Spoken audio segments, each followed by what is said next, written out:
नारायणं नमस्कृत्य नरं चैव नरोत्तमं देवीं सरस्वतीं व्यासं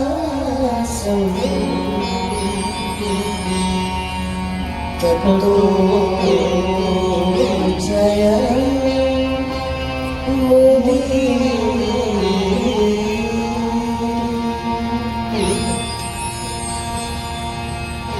बोलिए श्रीमद् भागवत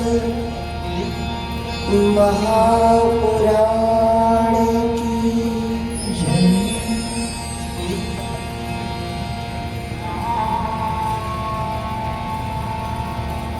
श्री सद्गुरु स्वरूप એ પણ નાશ નહીં, વિનાશ. ઘણી વાર દુઃખ મટી જાય, પાછું આવે, વળી દુઃખ જાય, વળી પાછું નવા રૂપમાં આવે. પણ એકવાર શ્રીમદ ભાગવતનો આશ્રય કરી અને જ્યારે કોઈ પ્રભુ પ્રેમને પ્રાપ્ત કરી લે, આપણને ભગવાન અપાવવા માટે ભાગવત નથી, આપણને પરમાત્મા અપાવવા માટે ભાગવત નથી, આપણને પ્રભુ પ્રેમ અપાવવા માટે ભાગવત. કારણ કે ભગવાન તો છે જ, એટલે ભગવાન આપણને મળે એના માટે ભાગવત નથી, પ્રભુ પ્રેમ અપાવવા માટે. તો ભક્તો તાપત્રય વિનાશાય ભગવાનને માને છે કે અમારા તમામ દુઃખોની સમાપ્તિ બસ ભગવાન દુઃખ મટાડી દે એમ નહીં, અમને અમારો કનૈયો મળી જાય એટલે કોઈ દુઃખ છે જ નહીં, કોઈ છે જ નહીં, હોવા છતાં નથી. દુઃખ મટાડવા માટેનો કોઈ પ્રયત્ન. એક રીત છે, ભગવાન જેને પોતાનો લાગવા મળી જાય એ ભગવાનને ચાહવા લાગી જાય. તમે કોઈ પણ માને પૂછો ને કે આ દુનિયામાં સૌથી સુંદર બાળક કયું, કોઈ માને પૂછી લો, હવે એનું પોતાનું બાળક રંગમાં ઠેકાણું ન હોય, હાથ પગ દોરી જેવા હોય, પેટ ગાંઠેડી જેવું હોય, કાંઈ એટલે કઈ બરાબર, પણ છતાં કોઈ પણ માને પૂછો કે સૌથી સુંદર બાળક એટલે એ પોતાનું જ બતાવે કે આનાથી વધારે, આનાથી સુંદર કે એને ચાહે છે. એનું કારણ શું છે? એ ચાહે છે એનું કારણ એ છે કે એ પોતાનું માને છે. બસ ભગવાન જો પોતાનો લાગે તો પ્રેમની રીતો ન શીખવી પડે, પ્રેમ જ થાય.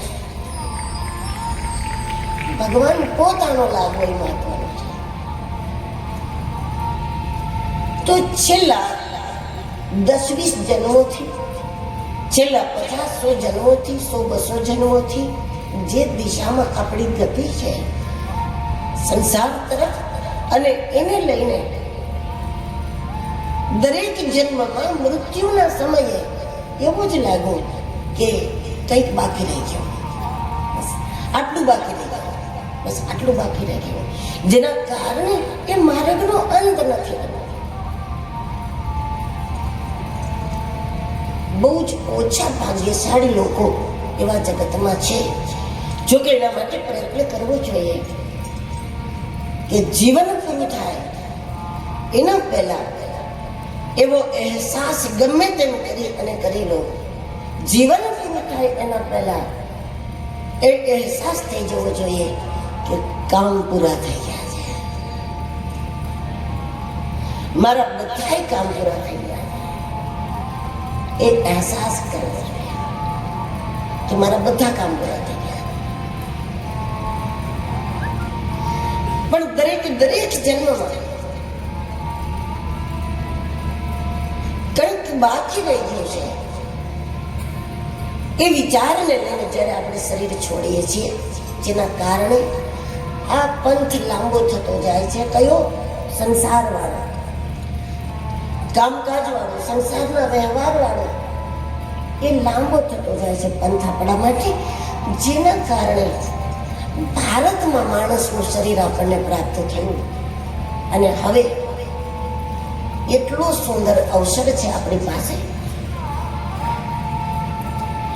કે આપણે બહુ ઓછા સમયમાં પણ આપણા લક્ષ્યને પ્રાપ્ત કરી શકીએ છીએ. ઓછા સમયમાં પણ કાંઈ છોડ્યા વગર. અધ્યાત્મનો માર્ગ એવો છે જેમાં પકડવાનું કાંઈ નથી અને છોડવાનું પણ કાંઈ નથી. જે છે એને ઓળખી લેવાનું છે, બસ ખાલી જે છે એને સમજી લેવાનું.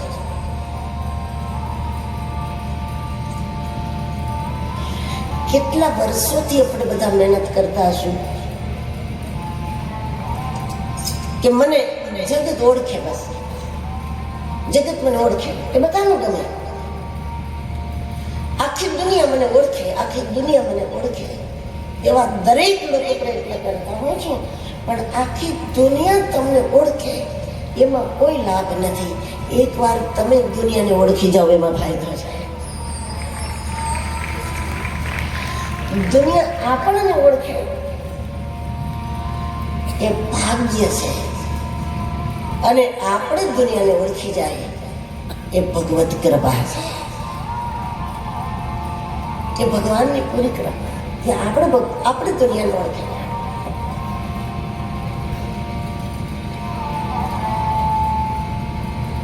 તો ભગવાનનું નામ, ભગવાનનું ભજન, ભગવાનના થઈને રહેવું, શાસ્ત્રને અનુકૂળ થઈને રહેવું, આ રસ્તો અતિ જૂનો છે. આપ સમજી શકતા છો, આ રસ્તો અતિ જૂનો છે. પણ વચ્ચે 50-100 જન્મ, 100-200 જન્મ, 200-500 જન્મ, 500,000 જન્મ આપણા એવા થઈ ગયા કે જે જન્મોમાં આપણે સંસાર તરફની ગતિ સતત પકડી રાખી અને મરવા ટાઈમે પણ આ ઘરમાં જ કંઈ બાકી રહી ગયું, સંસારમાં જ કંઈક બાકી રહી ગયું, એવી વિચારધારા સાથે શરીર છોડ્યું. જેના કારણે આ અતિ પુરાણો રસ્તો છે એ આપણને ભૂલાઈ ગયો છે, મનને ભૂલાઈ ગયો છે જૂનો. પણ મન ઈશ્વર ભજનના માર્ગને, અધ્યાત્મના માર્ગને